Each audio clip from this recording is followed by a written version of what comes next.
Okay, welcome back to Mike's Man Cave, and in today's video I'm going to get my trailer ready for rego. It needs a little bit of work done, so let's have a look what I'll be doing to my trailer.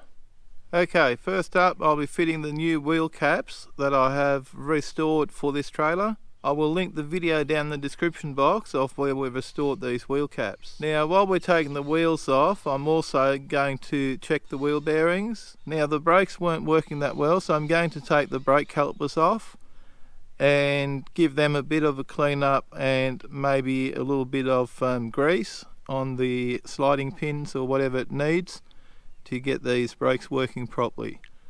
So that'll be one of the jobs that we'll cover in this quick little video. Now overall the trailer's pretty good. I'll generally check for any rust and I'll touch that rust up. I'll do that every 12 months just before rego. This trailer's also fitted with a winch, so I'm going to have to cut that winch off and I'm replacing it with another winch. This one's had it. I was never happy with it from the day they put it on.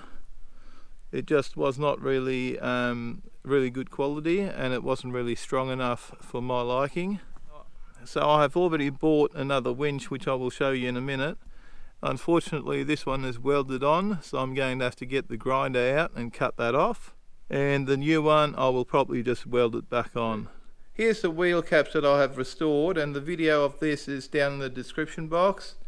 And I've also cleaned up a set of wheel nuts that match those wheel caps. And here's the winch that I bought for my trailer. It is a marine quality winch. The handle comes off and it's got a capacity of 1.5 ton or 1500 kilos, which is more than the carrying capacity of the trailer. So that should be plenty strong enough, and it is a lot stronger than the winch that was on there previously. Okay, the first thing we'll do is check the bearing for any play. So you turn your wheel. That seems to be running fine, it's not making any strange noises. And then you grab hold of your wheel with both hands and give it a good shake. And again, there's zero play in this. This wheel has quality bearings in it, so therefore you're not going to have any problems really, but it is worthwhile checking to make sure everything's safe and secure. Now I'm going to fit the centre cap. I've loosened up the wheel nuts, which I'm going to take all these ones off. We won't be reusing these. These are just the standard trailer wheel nuts, and we're going to have to use the special original Ford parts wheel nuts to be able to fit the centre caps. Now here's our centre cap.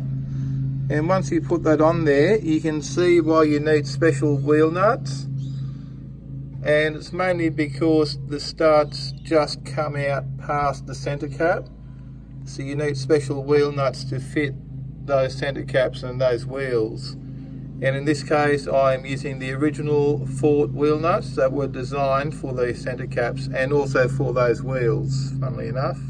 Okay, and as you can see, these wheel nuts have got the thread down the bottom part here, and there's no thread in the top half of the wheel nut. Okay, that's only for decoration. So all the thread is in this bottom part, and this part just fits inside the centre cap and goes up against the wheel. Okay, that's why you must have the correct wheel nuts when you fit these centre caps, otherwise your wheels will actually just come off.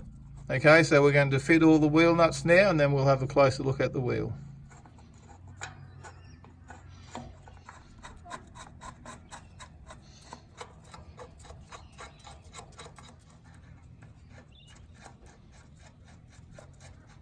Here we are, it's all done. The wheel cap's installed, the wheel bearings checked, and everything's fine with that wheel. Now this trailer's got 4 wheels. This is what it looked like before. And this is what it looks like now. All I need to do now is repeat the same process 3 more times. So we'll jack up this wheel, check the bearing for tightness, just like I showed you before, and then I will install the wheel cap, and then we'll go on to the other side. Okay, I'm not going to film each and every wheel. It'll be exactly the same as that one. I will show you once I get this wheel off because there's a disc brake and a brake caliper behind this wheel, which we're going to do some work on.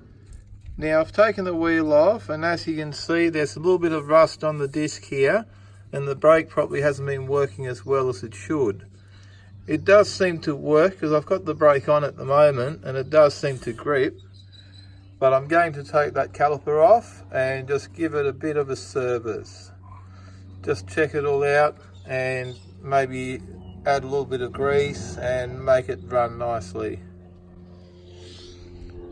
What are you guys doing? Stop it. Now that dog there is tied up because he's just had surgery on his leg and he's not allowed to run around. And this one here is being a pest, he's allowed to run around.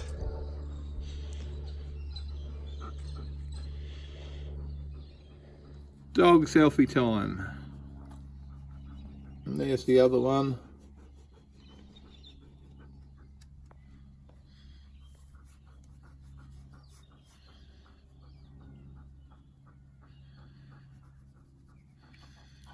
Okay, that's enough playing. Time to get back to work.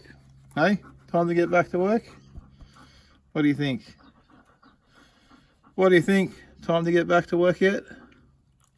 Now I've taken the brake caliper off. There's the pads. The pads still look pretty good. I'm just going to give them a bit of a clean up with some brake cleaner.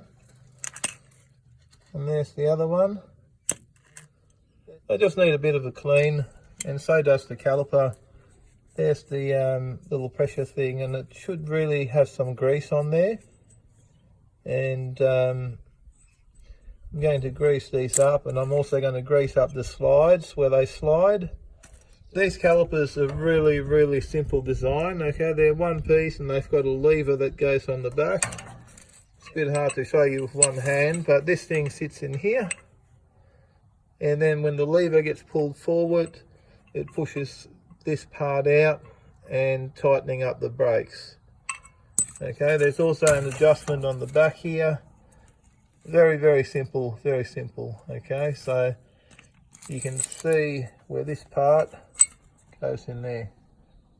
Okay, so I'm going to clean all that up and just grease it all up. Okay, there needs some grease on here, there needs some grease on the sliders, and that will make it a lot nicer and make it work a lot better.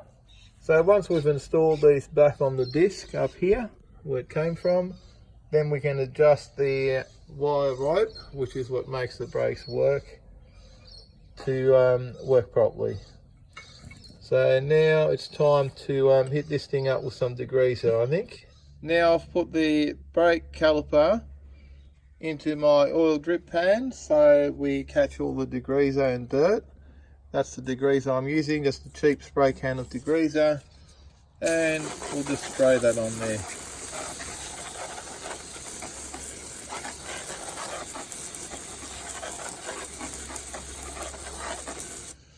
That's it, I'll just leave that, and then I'm going to hit it with some high pressure water to just clean it up a bit. For the brake pads, we'll just use this stuff, brake cleaner. This stuff is safe to use on your brake pads and also your brakes, and it's specially designed for the purpose, and it will not stop your brakes from working correctly. Here's the brake pads all cleaned up, following the instructions on the brake cleaner, and makes a big difference to the look of the pads. Just let them dry out now and they'll be fine, ready to go back in. Now while we're at it, give the disc a bit of a spray with the same brake cleaner, and then I'll give it a bit of a wipe over.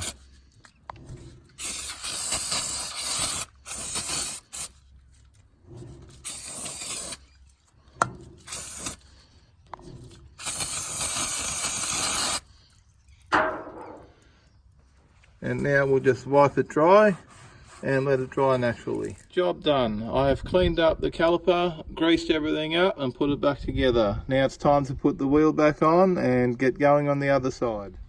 Now that we've done the wheels, the first job is to take that winch off. So let's get the grinder out and cut those welds.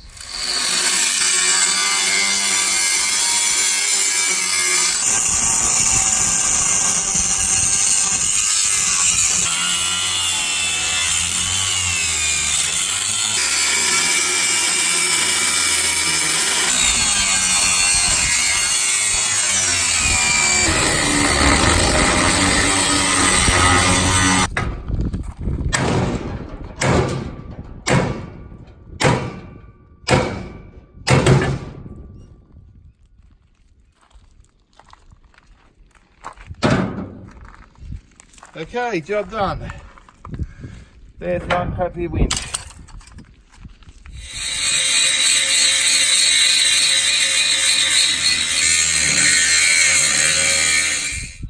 Here it is, all cleaned up, ready for the new winch.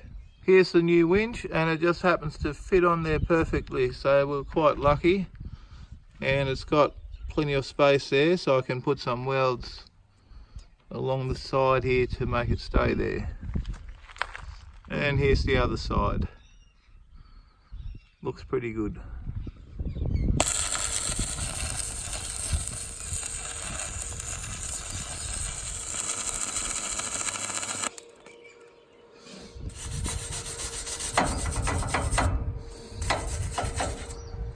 There you go, not too bad for someone that's not a welder.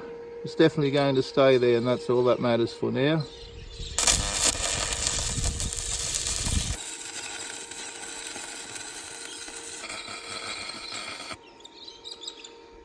Here we are, the winch is finally installed.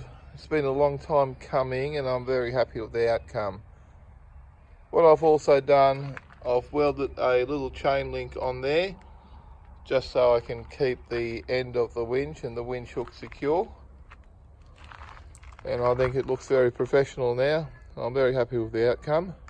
Now the next job that needs to be done, and the final job for today, is fitting a new plug. Okay, this is quite simple. All you need to do is follow the instructions on the back here. Pretty hard to stuff that one up. Here's the old plug.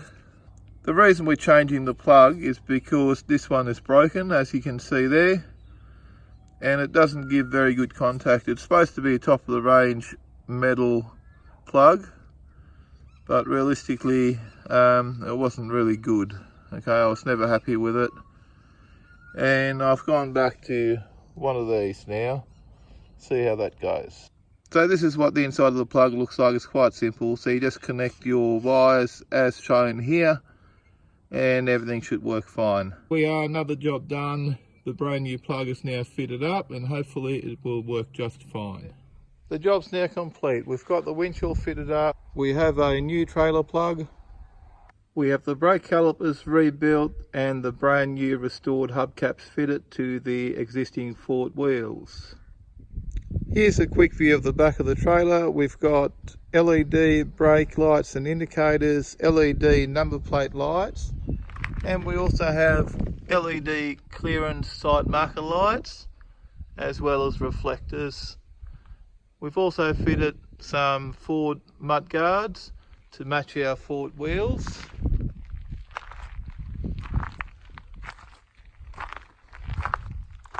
And there's our front clearance light and reflector. There's our front reflector, the white one. And another look at our wheels. So if you enjoyed this video and found it useful, please give me a big thumbs up. In the meantime, don't forget to subscribe for more videos from Mike's Man Cave, and thanks for watching. I will see you in the next video. Bye for now.